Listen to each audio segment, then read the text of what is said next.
Hey everyone, it's Mr. Barbier back with another video. Today we are going to go over the answers to the algebra review sheet. Make sure that you gave this sheet your full effort, okay? Do not watch this video until you have gone over the review sheet yourself, tried your best with each question, okay? And really gave the worksheet your best effort. You only learn through struggle, okay? You only learn through giving effort. You don't learn by being given answers in advance. Try yourself first. Make sure you give it your full effort. And then, only then, do you say to yourself, okay, time for me to see if my answers are correct. So let's do that. Let's start with question number 1, okay? We have, find the value of the expressions for the given values of the variables. Negative 5x squared plus 2 when x equals 2. Again, realize that you're given an expression, okay? It's an expression because there's no equal sign. And you're given the value for the variable. So we know that x equals 2. So this is not a problem in which I'm looking for x. I'm already being given the value for x. So it's very simple. You just take that value for x and you plug it into the expression with parentheses around it, okay? So let's do it. We have negative 5. I keep the negative 5. I put the 2 where the x is, but I put parentheses around it to keep it separate from everything else. And that exponent 2 goes on the outside. Drop the plus, drop the 2, and now I use order of operations to evaluate this expression. Let's remember how we did it the last time. If you remember, I gave you a sample problem, right? Remember this one? And we wrote PEMDAS along the side so I can follow my steps for order of operations, okay? So we're going to do the exact same thing here, okay? It's very important in math to develop good math habits. So I know that I need to use order of operations. So therefore, I'm going to write my steps. Now, some of you might say, well, Mr. B, I already know the steps very well. Do I have to write them down? Well, you know yourself. So the bottom line is, if you know this very well, then you don't have to write it down, okay? But until you master it, write it down. Okay? All right, there we go. As a matter of fact, I do recommend writing it down regardless, for the simple fact that you don't want to make a mistake, okay? We want to follow this order. So let's do it. Parentheses, single number in parentheses, that doesn't count, okay? I have to have an expression inside the parentheses. So there's no step 1. Step 2, exponents and roots. Well, I see an exponent, therefore I evaluate that first. If you by mistake did negative 5 times 2 first, negative 10, that is incorrect. Remember, just because the 2 is in parentheses does not mean that it's step 1. Step 1, when we say parentheses comes first, it means you have an expression to simplify within the parentheses. To keep it simple, more than one number in the parentheses, not just one single number inside parentheses, all right? Very important for you to understand that. So there is no step 1 in this problem. There is a step 2, exponents, and therefore I am going to evaluate 2 to the second power first, okay? So that's our first step. Now what I always say is when in doubt, you write it out. So 2 to the second power, I'm going to solve that on the side, like this. I'm going to write out what this means. Remember, the exponent tells me to write the base twice. Okay? And then I evaluate that. So 2 times 2 gives me 4. Go back to my original work, and all I do is I write 4 right here. Now, drop the negative 5. Wait a minute, do I want negative 54? I absolutely do not want that. So I'm going to keep the 4 in parentheses to keep it apart from the negative 5 and drop the plus 2. Are we done with step 2 of our order of operations known as PEMDAS? The answer is yes, because I have no more exponents and no more roots in the problem. Move on to step 3, multiplication and division going from left to right. I see negative 5 touching 4, and I see an addition sign. Multiplication comes before addition. Addition is step 4, so I do multiply negative 5 times 4 at this point, and I get negative 20. Drop the plus 2. And now I'm done with step 3. Move on to step 4, which is addition and subtraction. I use money and debt as always. I owe $20. I only have $2. I pay the $2 that I have.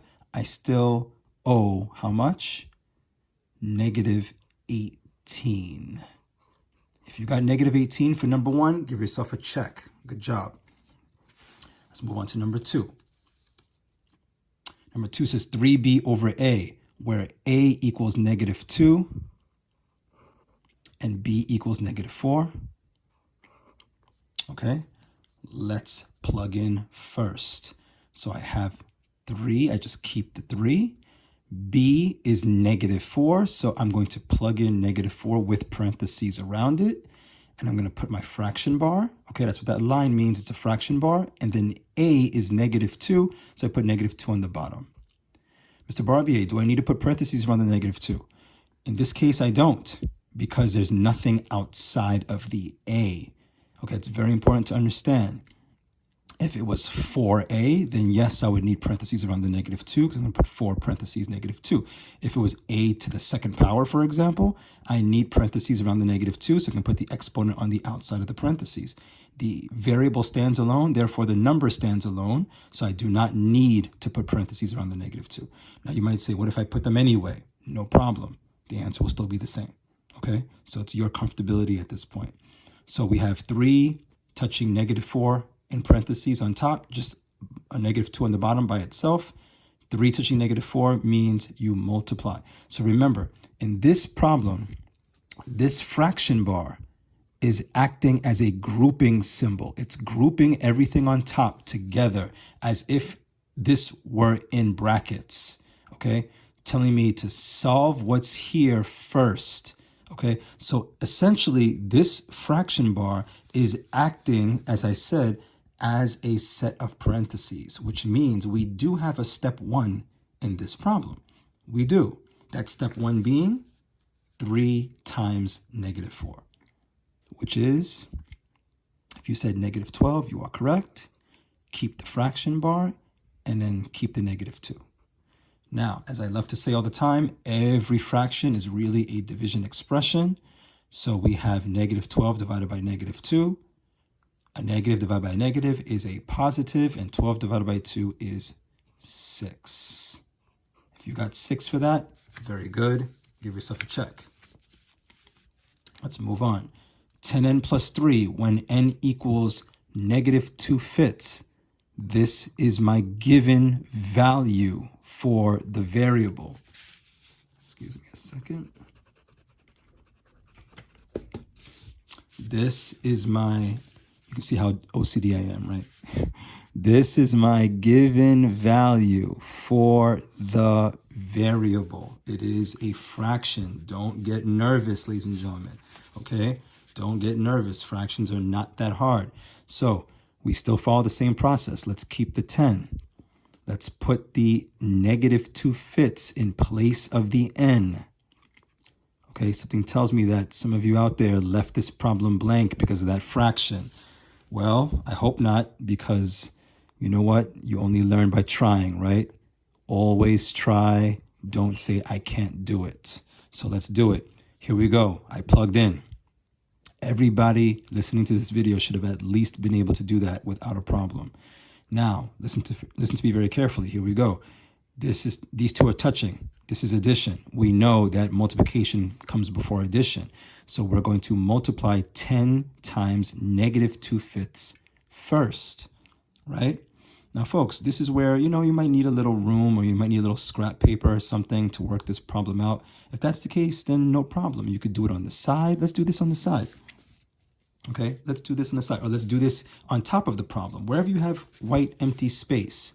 So I'm going to write 10, but wait a minute, I need to multiply a whole number by a fraction. So I make the whole number into a fraction by putting it over 1, right? And then I'm not going to use the parentheses anymore because now that I'm working the problem out, let me use a multiplication x or a dot to represent multiplication, okay? And let's put that -2 fits. One more thing, -2 fits.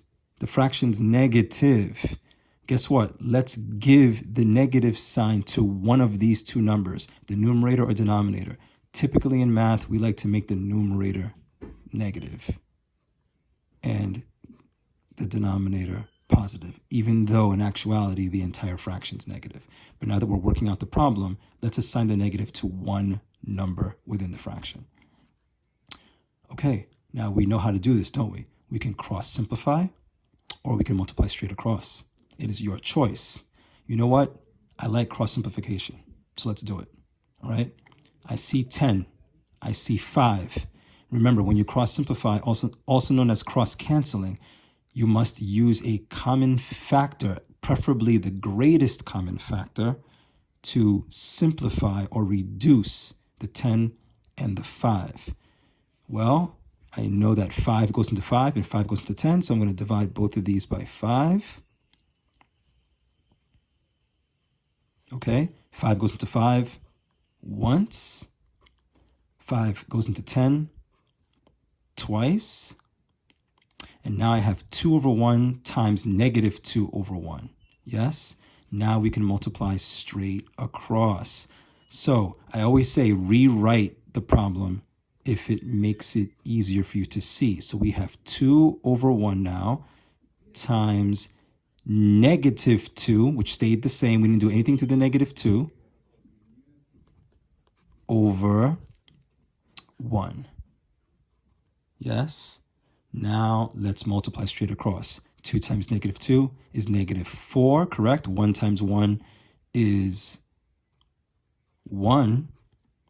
And any number over 1 is equal to a whole, which is basically the numerator. The numerator becomes my whole number, and that is -4. So to everybody? So now we just did this on the side, and now going back to the problem itself, I can just write right here, -4. Now you might say to me, Mr. Barbier, what if I just multiplied straight across? Would I get the same answer? Absolutely, okay, absolutely. Think about it, right? 10 times -2 is -20. 1 times 5 is 5. -20 divided by 5 is still -4. So it doesn't matter how you do it, you still get the right answer. Let's drop that +3. Once again, let's use money and debt. You owe $4, you have $3. You are left with what? Did you say owing $1, -1? You are correct. Give yourself a check. Okay, guys, we're rolling. We're rolling here. Let's keep rolling, all right? Here we go. Number 4, part 2. This is simplifying. We are now simplifying algebraic expressions, okay? This is a problem in which we're not given the value for the variable. We're just told, hey, listen, here's an expression. Make it shorter, okay? Right now it's long, make it short. You see parentheses. What do? Distributive property, right? To eliminate those parentheses. Let's do it. Okay? Again, we're distributing here as well, but let's worry about this first. 4 times 5x is what? 20x, yes. 4 times -3 is what? -12. Very good. Who remembers what happens when you see a subtraction sign touching on parentheses? What do? Yes, you make that subtraction sign into a -1. Very good. Let me add a little color to this so that we can see what's happening.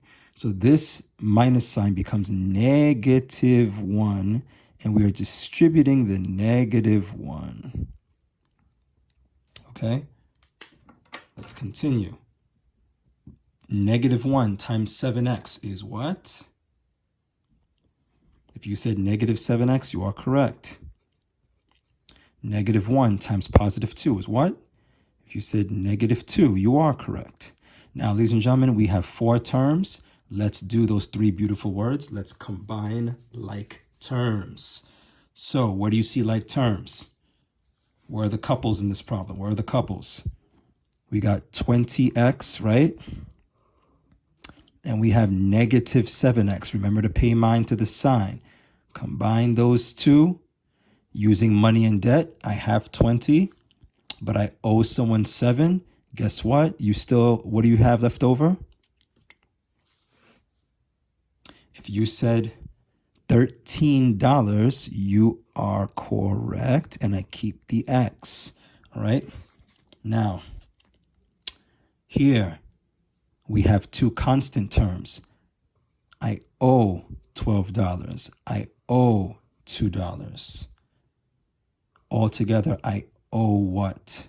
If you said negative 14, you are correct. And this is the answer because we cannot combine these 2 terms. They're not like terms. If you got that answer correct, give yourself a check. Let's look at this one. Same process, yes? Same process. We distribute first to get rid of the parentheses.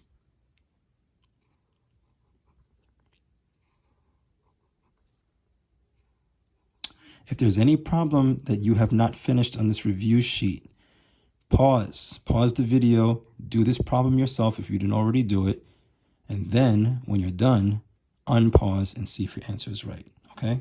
Remember, don't cheat yourself, okay?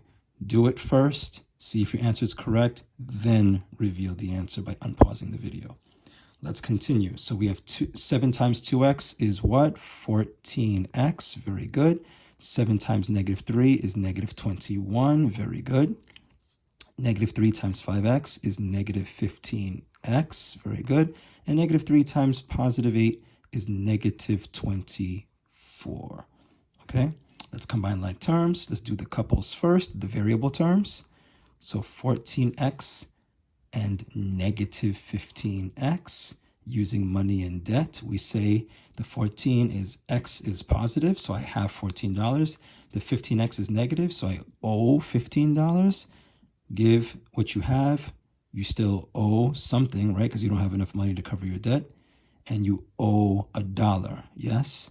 So we have negative, but hold on. Remember that 1 is always invisible next to a variable? So if you wrote negative 1x, that's still correct. It's not that it's incorrect. It's just that in math, we prefer to leave the 1 out as a final answer, all right? So just put here negative x because we know that invisible 1 is already there. We don't have to put it, right? Let's combine negative 21 and negative 24. Remember, please speak out the money and debt process always, ladies and gentlemen. Some of you, I'm afraid to say this, but some of you may have said, okay, well, 21 minus, from 24 is 3. If you did that, that is incorrect, okay? Speak out the money and debt process. Like I always say, use money and debt language, okay? Very simple. Say I owe, because it's negative, I owe $21, right? You owe $21. You also owe $24. If I owe 21 and I owe another 24, what's the situation? Don't I have a total debt, right? Don't I have a total debt here? Add this debt to this debt because I owe and I owe. That would be what? Negative, tell me. If you said 45, you are correct. And ladies and gentlemen, here is the answer. All right, ladies and gentlemen, if you got the first 5 problems of this worksheet correct, give yourself a pat on the back. Excellent job. Okay, excellent job. So I'm going to stop the video here. Check out part 2 of this video to see if you got answers 6 through 12 correct or not. All right, see you in the next video.